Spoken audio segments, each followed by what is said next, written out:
ಸ್ನೇಹಿತರೆ ನಮಸ್ಕಾರ, ನಾನು ರವೀಂದ್ರ ಜೋಶಿ. ಕಪಿಲ್ ಸಿಬಲ್ ಹೊಸ ಅವತಾರದಲ್ಲಿ ಮೋದಿ ಹೈ ತೋ ಮುಮ್ಕಿನ್ ಹೈ ಅಂತ ಬಹುಶಃ ಇದಕ್ಕೆ ಹೇಳಿರಬೇಕು. ಈ ಕಪಿಲ್ ಸಿಬಲ್ ಟ್ರಿಪಲ್ ತಲಾಖ್ ವಿರುದ್ಧವಾಗಿ ಕೋರ್ಟಿನಲ್ಲಿ ಸೆಣಸಿದರು, ಸೋತು ಹೋದರು. ಹಿಜಾಬ್ ಆದೇಶದ ವಿರುದ್ಧವಾಗಿ ಕರ್ನಾಟಕ ಸರ್ಕಾರದ ವಿರುದ್ಧ ಸೆಣಸಿದರು, ಸೋತು ಹೋದರು. ಆರ್ಟಿಕಲ್ 370 ವಿರುದ್ಧ ಸೆಣಸಿದರು, ಸೋತು ಹೋದರು. ರಾಮ ಜನ್ಮಭೂಮಿ ವಿಚಾರದಲ್ಲಿ ಸೆಣಸಿದರು, ಸೋತು ಹೋದರು.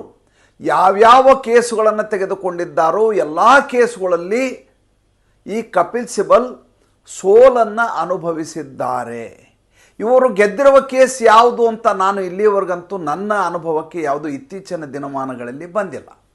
ಇವರ ಸಾರ್ಥಕ್ಯ ಏನಪ್ಪ ಅಂದರೆ, ಶ್ರೇಯಸ್ಸು ಏನಪ್ಪ ಅಂದರೆ, ಯಾರ್ಯಾರು ಆರೋಪಿಗಳಿದಾರೋ, ಯಾರನ್ನು ನಾವು ಈ ದೇಶದಲ್ಲಿ ದೇಶದ್ರೋಹಿಗಳು ಅಂತ ಕರಿತಾ ಇದ್ವೋ, ಯಾರ ಮೇಲೆ ಇನ್ನಿಲ್ಲದ ಹಾಗೆ ಈ ಸರ್ಕಾರ ಆರೋಪಗಳನ್ನು ಮಾಡಿತ್ತು, ಅವರಿಗೆಲ್ಲ ಜಾಮೀನು ಕೊಡಿಸುವುದರಲ್ಲಿ ಯಶಸ್ವಿಯಾಗಿದ್ದಾರೆ ಕಪಿಲ್ ಸಿಬಲ್.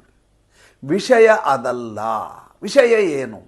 ವಿಷಯ ಏನಪ್ಪ ಅಂದರೆ, ನಮ್ಮ ಕಪಿಲ್ ಸಿಬಲ್ ಅವರು ಈಗ ವೇಷವನ್ನು ಬದಲಿಸಿಕೊಂಡಿದ್ದಾರೆ. ಏನು? ಈಗ ನನ್ನ ಹಾಗೆ ಅವರು ಪತ್ರಕರ್ತರಾಗಿದ್ದಾರೆ. ಇದೊಂದು ವೇಷ ಬಾಕಿ ಇತ್ತು ಅವರಿಗೆ.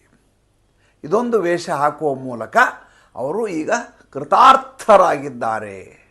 ಇಷ್ಟು ದಿವಸ ಅವರು ಕೋರ್ಟಿನಲ್ಲಿ ವಾದ ಮಂಡನೆ ಮಾಡ್ತಿದ್ರು, ಈಗ ಪ್ರಶ್ನೆಗಳನ್ನು ಕೇಳಲಿಕ್ಕೆ ಶುರು ಮಾಡಿದ್ದಾರೆ. ಇಷ್ಟು ದಿವಸ ಕಟಕಟೆಯಲ್ಲಿದ್ದ ಆರೋಪಿಗಳಿಗೆ ಪ್ರಶ್ನೆ ಕೇಳ್ತಾ ಇದ್ರು, ಇನ್ನು ಮುಂದೆ ಈ ದೇಶದ ದಿಗ್ಗಜರು ಎನಿಸಿಕೊಂಡವರಿಗೆ ಪ್ರಶ್ನೆಗಳನ್ನು ಕೇಳ್ತಾ ಇದ್ದಾರೆ. ಏನು ವಿಷಯ? ವಿಷಯ ಇವರದೊಂದು ಕಾರ್ಯಕ್ರಮ ಮೊನ್ನೆ ಡಿಸೆಂಬರ್ 29ನೇ ತಾರೀಕು ದಿ ವೈರ್ ಎನ್ನುವಂಥ ಎಡಪಂಥೀಯ ವೆಬ್ ಚಾನಲ್ನಲ್ಲಿ, ಯೂಟ್ಯೂಬ್ ಚಾನಲ್ನಲ್ಲಿ ಒಂದು ಇವರ ಸಂದರ್ಶನ ಶುರುವಾಯಿತು. ಕಾರ್ಯಕ್ರಮದ ಹೆಸರೇನು?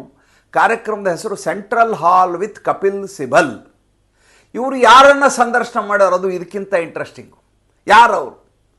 ಕಳೆದ 5 ವರ್ಷಗಳಿಂದ ನಿರಂತರವಾಗಿ ಅತೃಪ್ತ ಆತ್ಮವಾಗಿ ತಿರುಗಾಡುತ್ತಿರುವಂಥ, ನರೇಂದ್ರ ಮೋದಿ ಅವರನ್ನು ಇನ್ನಿಲ್ಲದ ಹಾಗೆ ಬೈಕೊಂಡು ಓಡಾಡುತ್ತಿರುವಂಥ ಸುಬ್ರಮಣಿಯನ್ ಸ್ವಾಮಿಯವರ ಸಂದರ್ಶನವನ್ನು ಮಾಡಿದರು. ಮೋದಿ ಹೈ ತೋ ಮುಮ್ಕಿನ್ ಹೈ ಅಂತ ಇದಕ್ಕೆ ಹೇಳಿದ್ದೆ ನಾನು. ಯಾಕೆಂದರೆ ಯಾರು ಕೋರ್ಟಿನಲ್ಲೂ ಎದುರು ಬದರು ನಿಂತು ಕಚ್ಚಾಡ್ತಾ ಇದ್ರೋ ಅಂಥವರು ಈಗ ಒಟ್ಟಾಗಿ ನಿಂತು ನರೇಂದ್ರ ಮೋದಿಯವರನ್ನು ತೆಗಳಲಿಕ್ಕೆ ಶುರು ಮಾಡಿದ್ದಾರೆ. ಇಬ್ಬರದು ಒಂದೇ ಅಜೆಂಡಾ. ನರೇಂದ್ರ ಮೋದಿ ಮೂರ್ಖ, ನರೇಂದ್ರ ಮೋದಿ ದಡ್ಡ, ಭಾರತ ದೇಶ ಉದ್ಧಾರ ಆಗಿಲ್ಲ, ಭಾರತ ದೇಶ ಇವತ್ತು ಹಾಳಾಗಿ ಹೋಗಿದೆ, ಅದಕ್ಕೆ ಕಾರಣೀಭೂತರೇ ನರೇಂದ್ರ ಮೋದಿ, ನರೇಂದ್ರ ಮೋದಿ ಅನಕ್ಷರಸ್ಥ, ನರೇಂದ್ರ ಮೋದಿಗೆ ಆರ್ಥಿಕತೆ ಗೊತ್ತಿಲ್ಲ ಅಂತ ಒಬ್ಬರಿಗೊಬ್ಬರು ವಾಚಾಮಗೋಚರವಾಗಿ ಅವರನ್ನು ನಿಂದಿಸಲಿಕ್ಕೆ ಒಂದು ಎಡಪಂಥೀಯ ಚೈನೀಸ್ ವೇದಿಕೆಯನ್ನು ಬಳಸಿಕೊಂಡಿದ್ದಾರೆ. ಈ ಸಂದರ್ಶನವನ್ನು ನೀವೇನಾದರೂ ನೋಡಿದ್ದರೆ ಬಿದ್ದು ಬಿದ್ದು ಬಿದ್ದು ಬಿದ್ದು ನಗ್ತಿದ್ರೆ ಅಂಥ ಪ್ರಶ್ನೆಗಳನ್ನು ಕಪಿಲ್ ಸಿಬಲ್ ಕೇಳ್ತಾರೆ, ಅಂಥ ಉತ್ತರಗಳನ್ನು ಸುಬ್ರಮಣಿಯನ್ ಸ್ವಾಮಿ ಕೊಡ್ತಾರೆ. ನನಗೆ ಸುಬ್ರಮಣಿಯನ್ ಸ್ವಾಮಿ ಅವ್ರ ಬಗ್ಗೆ ಇನ್ನಿಲ್ಲದವಾದಂಥ ಗೌರವ ಇತ್ತು. ಯಾಕೆಂದರೆ ಈ ಮನುಷ್ಯ ಕೇವಲ ಮತ್ತು ಕೇವಲ ವಂಶ ಪಾರಂಪರ್ಯದ ರಾಜಕಾರಣದಿಂದಾಗಿ ಒಬ್ಬ ಇಟಲಿಯ ಮಹಿಳೆಗೆ ಪ್ರಧಾನಮಂತ್ರಿ ಹುದ್ದೆಯಾಗುವುದನ್ನು ತಪ್ಪಿಸಿದಂಥ ವ್ಯಕ್ತಿ. ಈ ಮನುಷ್ಯ ರಾಮ ಜನ್ಮಭೂಮಿ ಕೇಸಿನಲ್ಲಿ ಕೋರ್ಟಿನಲ್ಲಿ ಸೆಣಸಾಡಲಿಕ್ಕೆ ತನ್ನದು ಒಂದು ಅಪ್ಲಿಕೇಶನ್ ಹಾಕಿದ ವ್ಯಕ್ತಿ. ಈ ದೇಶದ ಹಿಂದೂಗಳ ಪರವಾಗಿ ಧ್ವನಿಯನ್ನೆತ್ತಬಲ್ಲಂಥ ವ್ಯಕ್ತಿ, ದಾರ್ಷ್ಟ್ಯವನ್ನು ಮೆರೆಯುವ ವ್ಯಕ್ತಿ, ಯಾರ ಬಗ್ಗೆಯೂ ಯೋಚನೆ ಮಾಡಲಾರದೆ ನುಗ್ಗಬಲ್ಲ ವ್ಯಕ್ತಿ. ಹೀಗಾಗಿ ಇವರ ಬಗ್ಗೆ ಒಂದು ಅಪಾರವಾದಂಥ ಗೌರವವನ್ನು ನಾನು ಇಟ್ಕೊಂಡಿದ್ದೆ. ಆದರೆ ಯಾವಾಗ ಇವರಿಗೆ ನರೇಂದ್ರ ಮೋದಿಯವರು ವಿತ್ತ ಸಚಿವರನ್ನಾಗಿ ಮಾಡಲಿಲ್ಲವೋ, ಫೈನಾನ್ಸ್ ಮಿನಿಸ್ಟರ್ ಮಾಡಲಿಲ್ಲವೋ, ಆ ದಿನದಿಂದ ನಿರಂತರವಾಗಿ ಅತೃಪ್ತ ಆತ್ಮ ಆಗಿ ಇವರು ಎಲ್ಲ ಕಡೆ ತಿರುಗಾಡ್ತಾ ಇರುವುದರಿಂದಾಗಿ ಇವರ ಮಾತುಗಳನ್ನು ಕೇಳಿದಾಗ ನನಗೆ ಎಲ್ಲವೂ ಪೂರ್ವಗ್ರಹ ಪೀಡಿತ ಅನ್ನಿಸ್ತಾ ಇದ್ದಾವೆ ಮತ್ತು ತೀರಾ ಬಾಲಿಶ ಅನ್ನಿಸ್ತಾ ಇದ್ದಾವೆ. ಏನು ಚರ್ಚೆಯಾಯಿತು ಸಂದರ್ಶನದಲ್ಲಿ, ಅದು ಬಹಳ ಮುಖ್ಯವಾದಂಥದ್ದು. ಸುಬ್ರಮಣಿಯನ್ ಸ್ವಾಮಿಗೆ ಕಪಿಲ್ ಸಿಬಲ್ ಪ್ರಶ್ನೆಯನ್ನು ಕೇಳ್ತಾರೆ. ಏನಂತ? ಭಾರತದ ಆರ್ಥಿಕತೆ ಹೀಗಾಗಲಿಕ್ಕೆ ಯಾರು ಕಾರಣ? ಇಲ್ಲ, ಭಾರತದ ಆರ್ಥಿಕತೆ ಇನ್ನೂ ಚೆನ್ನಾಗಿ ಆಗ್ತಾ ಇತ್ತು, ನರೇಂದ್ರ ಮೋದಿಯಿಂದ ಇದು ಸಾಧ್ಯ ಆಗಲಿಲ್ಲ. ಈತ ಈ ಹಿಂದೆ 4 ವರ್ಷಗಳ ಹಿಂದೆ ಪ್ರಭು ಚಾವ್ಲಾಗೆ ಒಂದು ಸಂದರ್ಶನವನ್ನು ಕೊಟ್ಟಿದ್ದರು. ಏನಂತ ಸಂದರ್ಶನವನ್ನು ಕೊಟ್ಟಿದ್ದರು? ಭಾರತ ದೇಶಕ್ಕೆ ಒಬ್ಬ ಒಳ್ಳೆಯ ವಿತ್ತ ಸಚಿವ ಬೇಕು, ಫೈನಾನ್ಸ್ ಮಿನಿಸ್ಟರ್ನ ಮಾಡಬೇಕು ನರೇಂದ್ರ ಮೋದಿ ಅಂತ 4.5 ವರ್ಷದ ಹಿಂದೆ. ಅದಾದಮೇಲೆ 3 ವರ್ಷದ ನಂತರ ಒಂದು ಸಂದರ್ಶನ ಕೊಟ್ಟರು ಇನ್ನೊಂದು ಎಡಪಂಥೀಯ ಚಾನಲ್ಗೆ. ಅದರಲ್ಲಿ ಏನು ಹೇಳಿದರು? ನರೇಂದ್ರ ಮೋದಿಗೆ ಆರ್ಥಿಕತೆಯೇ ಗೊತ್ತಿಲ್ಲ ಅಂತ ಹೇಳಿದರು. ನೋಡಿ, ಒಬ್ಬ ಪ್ರಧಾನಮಂತ್ರಿ ಈ ಹಿಂದೆ ಮನಮೋಹನ್ ಸಿಂಗ್ ಅಂತ ಇದ್ದರು, 2004ರಿಂದ 2014ವರೆಗೂ ರಿಸರ್ವ್ ಬ್ಯಾಂಕ್ ಗವರ್ನರ್ ಆಗಿದ್ದರು. ನರಸಿಂಹರಾವ್ ಸರ್ಕಾರದಲ್ಲಿ ವಿತ್ತ ಸಚಿವರಾಗಿದ್ದರು.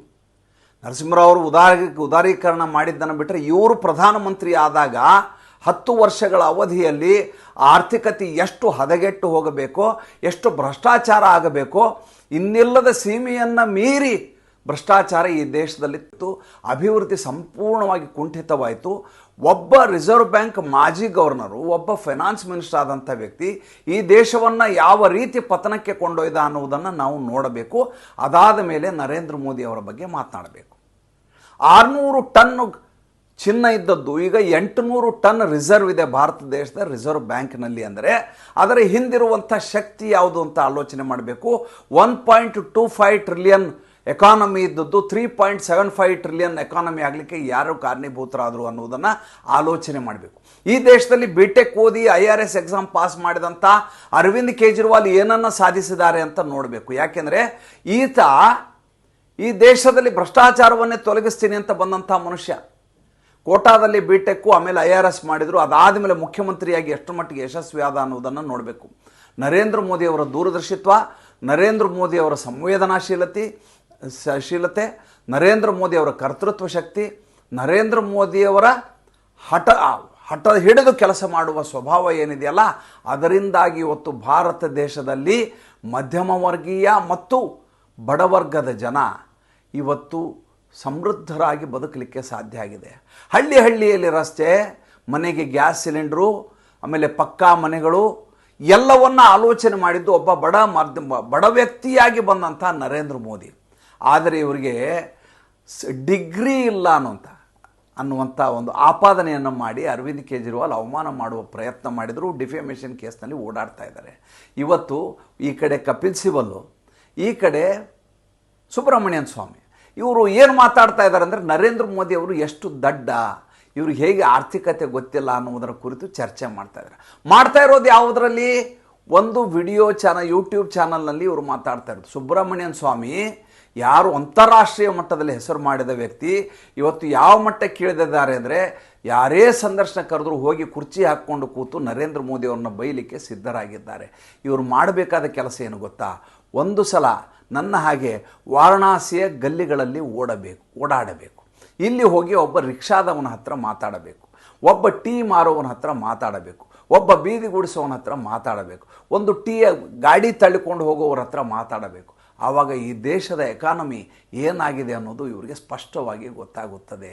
ಏಕೆಂದರೆ ಇವರೆಲ್ಲ ಏನಾಗಿದೆ ಅಂತಂದರೆ ಹೈ ಸೊಸೈಟಿಯಿಂದ ಬಂದಂತಹ ಜನ, ಹೆಲಿಕಾಪ್ಟರ್ನಲ್ಲಿ ಓಡಾಡುವಂಥ ಜನ, ಇವರು ನೋಡುವಂಥ ಬದುಕು ಬೇರೆ. ನರೇಂದ್ರ ಮೋದಿ ಒಬ್ಬ ರೈಲ್ವೆ ಸ್ಟೇಷನ್ನಲ್ಲಿ ಡಬ್ಬಿ ಬೋಗಿಗೆ ಹೋಗಿ ಚಹಾ ಮಾರಿ ಬಂದ ವ್ಯಕ್ತಿಗೆ ಈ ತಲಸ್ಪರ್ಶಿ ಜನರ ಕಷ್ಟ ಏನು ಅಂತ ಗೊತ್ತಿರುತ್ತೆ. ಕಪಿಲ್ ಸಿಬಲ್ ಈಗ ಒಂದು ವಕೀಲಿ ವೃತ್ತಿಯಿಂದ ಮಾರುವೇಷ ಧರಿಸಿ ಒಬ್ಬ ಪತ್ರಕರ್ತನಾಗುವ ಪ್ರಯತ್ನ ಮಾಡಿದ್ದಾರೆ.